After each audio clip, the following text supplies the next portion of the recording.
Bukas na ulit ang bahay ni Kuya. Samahan niyo ako ngayon sa pagpasok sa bahay ni Kuya.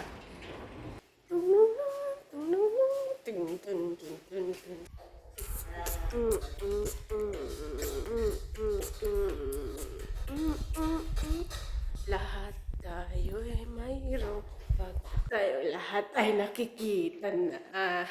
Nais mo magpaniwa kung sino ka man talaga.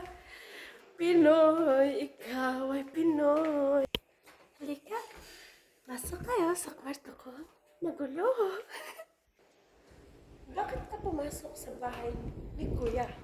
Pumasok po ako sa bahay ni Kuya dahil gusto ko pong maka-inspire ng kabataan na huwag silang matakot, magpakatotoo at patunayan sa sarili nila na kaya nila harapin ang bawat hamon ng buhay.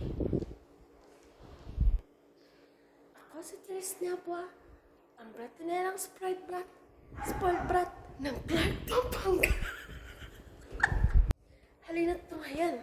Samahan niyo ako tunghayan ang aking kwento dito sa bahay ni Kuya.